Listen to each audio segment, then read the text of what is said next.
I have always thought that true fans of the horror genre have a great sense of humor. Somehow, this film has proven that point. You're the first person who's ever said that to us. But what do you think? Is it true? Well, I think that horror, like comedy, is all about timing. And so you have to, build up to either the scare or the joke, and then you have to deliver it. So yes, there is a similarity there. What do you think? Oh, for sure. The setup, it's all about the setup. I mean, in horror, there are many times that we try to create scares in our movies that don't work at all. And you have no idea until you put it up in front of an audience. And I believe in comedy it's the same thing. You might be on set and there's a joke and we're all laughing, you put it up on the screen in front of the audience and it's crickets. Mm-hmm. And it's very, very similar. Set up, payoff. And sometimes you have to cut a little bit here, cut a bit, oh, there's a little bit air right here, that's why the joke or the scare is not working. So they're very, very similar. Can you tell us in that regard about the team of writers that worked for this movie? Well, the team of writers, there was basically one team that we worked with, Josh Applebaum and Andre Nemec, and they came on. And then during production, we had another writer who was on set because Josh and Andre were working on something else. And then Josh and Andre came back in post-production and did some punch-ups for us. Nemec and Applebaum come from a background in TV. Yes. A great talent is coming forward and backwards. Yes. From television to movies nowadays. We're living a great era of television. And now, as producers, you're doing the same. Yes. Yes. We love TV. We love Josh and Andre. And we're working with them. And what they bring to it, what's so good, is that their TV background allows them the ability to write so quickly that you can talk about an idea, and 2 hours later you have the pages. And that's more how TV works as opposed to how movies work. And it's great. They're amazing writers. I mean, it is amazing, as Brett said, how fast the turnaround is, where literally we're like, we need Donatello to do something. And 2 hours later, you're reading the 2-page scene. You're like, how do you guys turn that around so fast? Like, we're used to waiting a week or two. And now, I mean, the lines are very blurred between movies and television. I mean, we have 2 television shows that we're working on. We were only a movie company for 11 years. And now we're working in television also. And working with Josh and Andre, you'll come out of TV and are now doing both also. It's been a great collaboration. Yeah, that's exactly what I was referring to. I love the way, the frenetic rhythm of the film. How can you come up with new ways to impress the audience, since we practically have seen everything?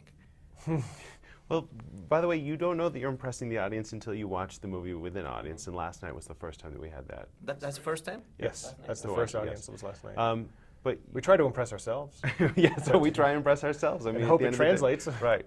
But it seemed to play well last night, and so I hope. Did you see it last night? I didn't. I watched it at Paramount. Right. Oh, yes. Were you impressed? I was impressed. I thought it was very funny and absurd. I mean, the whole premise is absurd to begin with. So wait, talking turtles? Exactly. Exactly. But exactly from that point is the way the turtles introduce themselves.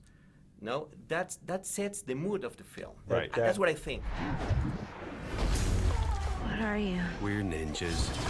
We're mutants. Technically, we're turtles. Ninja, mutant, turtle, teenagers. Well, when you put it like that, it sounds ridiculous. No, it's probably the most important scene in the movie when April meets the turtles. That sets the tone. I mean, we have something earlier in the movie. The tone was the hardest thing for the movie. Trying to figure that out. And there's a moment in the movie where you're watching this movie for 10 minutes, okay? You're in, and then we give the, can I give a spoiler? Sure, give a spoiler. Okay. There's a moment in the movie where you get a joke with a cat. I don't know if you remember the moment.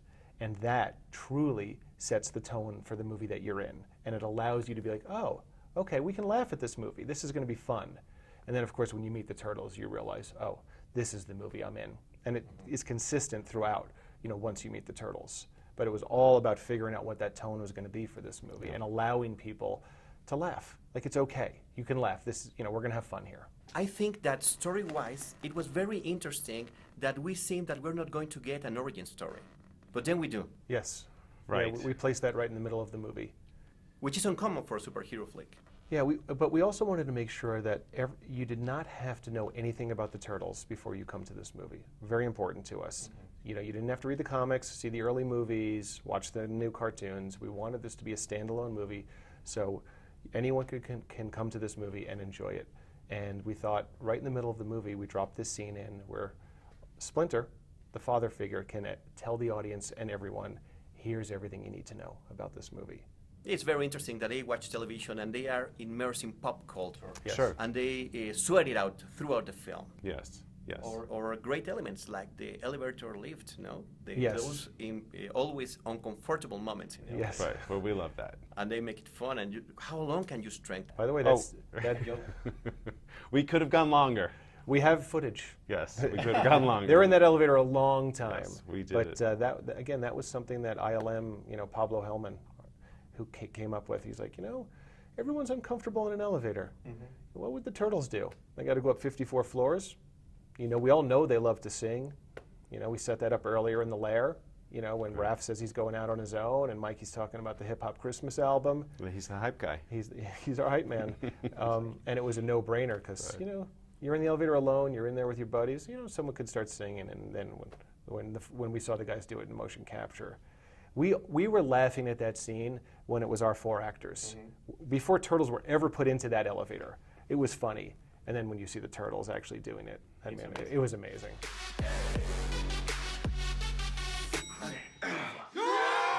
It's amazing. Congratulations on the film. Thank you. And good luck also with The Last Ship. Thank you. Thank you very much. I've only seen the pilot. Oh, It stays that good. Okay. we went for it on that pilot. Thanks a lot, guys. Thank Thank you. you so much.